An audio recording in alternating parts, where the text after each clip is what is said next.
మద్యం కుంభకోణం యాక్చువల్గా ప్రపంచంలో ఇప్పటివరకు 6,800 కోట్లకు సంబంధించి ఒక హయ్యెస్ట్ స్కామ్ క్యాష్కి సంబంధించి అని చెప్తున్నాయి రికార్డ్స్. కానీ ఇది అంతకు చాలా ఎక్కువ రెట్లు. ఇప్పటికి కేవలం బయటపడుతోంది 3,200 కోట్లు, 3,500 కోట్లు. కానీ ఇంకా దీనిలో తవ్వి బయటికి తీయాల్సింది చాలా ఉందని సిట్ అధికారులు చెప్తున్నారు. ఏబిఎన్ చేతిలో ప్రిలిమినరీ ఛార్జ్ షీట్ ఉంది. ఎప్పుడైతే A4 మిథున్ రెడ్డిని అరెస్ట్ చేశారో, రిమాండ్లోకి తరలించారో, ఆ రిమాండ్ రిపోర్టు, ఆ తర్వాత ఇప్పటివరకు క్రోడీకరించిన మొత్తం సమాచారంతో 90 రోజుల్లోపు ఒక ఛార్జ్ షీట్ వేయాలి. కాబట్టి మొదట అరెస్ట్ జరిగాక రాజ్ కసిరెడ్డి మొత్తం master mind of this bigger scam. ఆ ఛార్జ్ షీట్లో కీలకమైన విషయాలు అంటే ఈ మొత్తం మద్యం కుంభకోణం అంతిమ లబ్ధిదారు బిగ్ బాస్ జగన్మోహన్ రెడ్డే, వైసీపీ అధినేత అని స్పష్టంగా తేటతెల్లం చేస్తోంది సిట్ ఛార్జ్ షీటు. ఈ డబ్బుని అసలు దొంగ దారిలో కొట్టేయడానికే అప్పటిదాకా ఉన్న మద్యం పాలసీని సవరించాలనే ఒక ఆలోచన. దీనికి ఎవరెవరు క్రిమినల్ బ్రెయిన్స్ పనికొస్తారు అని చెప్పి జగన్ చూసుకున్నారు. అందులో మిథున్ రెడ్డి, విజయసాయి రెడ్డి కీలకమైన పాత్రధారులు, అలాగే సజ్జల శ్రీధర్ రెడ్డి, రాజ్ కసిరెడ్డి టూల్, మొత్తం ఆపరేటింగ్ టూల్ కనిపించే అతనే. కానీ వెనకాల ఉన్న మాస్టర్ బ్రెయిన్స్ అంతా ఈ హైరార్కీ చాలా క్లియర్గా ఉంది. కొంతమంది బృందాన్ని ఎంపిక చేసుకుని కొన్ని డెన్లు క్రియేట్ చేసుకుని ఆ డెన్లు తాడేపల్లి, దుబాయ్, హైదరాబాదు ఇవి ప్రధానమైన వేదికలు ఈ మొత్తం కుంభకోణానికి. సో దీంట్లో ఏ రకంగా అప్పటి వరకు ఉన్న ప్రముఖమైన బ్రాండ్లను పక్కన పెట్టేసి రాష్ట్రంలో కొత్తగా డిస్టిలరీస్ క్రియేట్ చేసి, ఈ రాజకేశరెడ్డి కూడా ఒక డిస్టిలరీ క్రియేట్ చేసుకున్నాడు. ఆదాన్ డిస్టిలరీస్ పేరుతో మిగతా డిస్టిలరీస్ అన్నిటినీ ఒక ఏకతాటి మీదకి తీసుకొచ్చి నాణ్యత తక్కువగా ఉన్న మద్యాన్ని తయారు చేసి దాని నుంచి మిగతా వాళ్ళని అందులోకి తీసుకొచ్చి ఆ రొంపిలోకి ఎవ్రీ మంత్ కిక్ బ్యాక్స్ రూపంలో అది 20% వరకు నిర్ధారించుకుని ప్రతి 5 రోజులకు ఒకసారి రాజకేశరెడ్డి పని ఏంటంటే అప్పటి వరకు ఎన్ని అమ్మకాలు జరిగాయి, దీనికి ఎంత కిక్ బ్యాక్స్ రావాల్సి ఉంది, అవి వసూళ్ళు. ఎవరైనా కానీ ఒకవేళ వసూళ్ళు ఇవ్వకపోతే వాళ్ళని బెదిరించి మొత్తం ఆ గేమ్లోంచే బయటికి పంపించేసే ఒక ప్లాను. అంటే ఏమాత్రం అందుకే మనం నెంబర్ 1 కుంభకోణం అని ఎందుకన్నామంటే పైకి ఇది కనిపించేది ఏదో 3,500 కోట్లు మాత్రం అనుకోవద్దు. అది కేవలం కిక్ బ్యాక్స్ రూపంలో బిగ్ బాస్కి అందిన లెక్క మాత్రమే. కానీ దీని వెనకాల జరిగింది చాలా చాలా భారీ మొత్తం. ఇప్పటికి ఇది ప్రిలిమినరీ ఛార్జ్ షీట్ మాత్రమే మనం చూపిస్తోంది, ఏబిఎన్ చేతిలో ఉన్నది. ఇంకా దీంట్లో లోతైన విచారణలు జరగాలి. మాజీ ముఖ్యమంత్రి వైసీపీ అధినేత జగన్మోహన్ రెడ్డికి సంబంధించి కూడా ఛార్జ్ షీట్లో చాలా ప్రస్తావన, అనేక సందర్భాల్లో ప్రస్తావన ఉంది అతని పేరు. అతన్ని కూడా బోనెక్కించాల్సిందే అని చెప్పి ఈ పేరుని బట్టి ఇప్పటివరకు అరెస్ట్ అయిన వాళ్ళు ఇస్తున్న ఇన్ఫర్మేషన్ బట్టి అర్థమవుతోంది. ఇక వైసీపీ నేతలు చాలా ఏమంటారు, మొసలి కన్నీరు, దొంగ ఏడుపులు బయటకు వచ్చి అక్రమ అరెస్టులని వాపోతున్నారు. నిన్న మిథున్ రెడ్డికి సంఘీభావంగా వెళ్లే ప్రయత్నం కూడా చేశారు. పోలీసులు అడ్డుకోకపోతే వెళ్లేవారే, ఒక ర్యాలీలో ఒక ఊరేగింపులు చేసేవారు.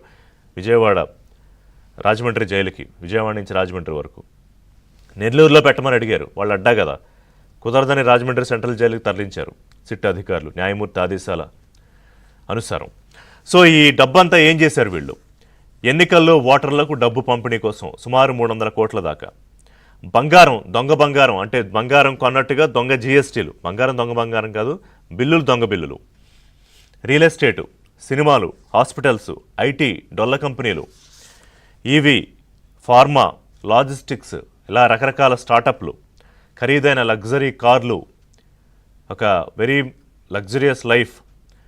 అంటే ఈ డబ్బు దోచేసిన డబ్బుతో ఏం చేయొచ్చు అనేదానికి పక్కా పకడ్బందీ ప్రణాళిక.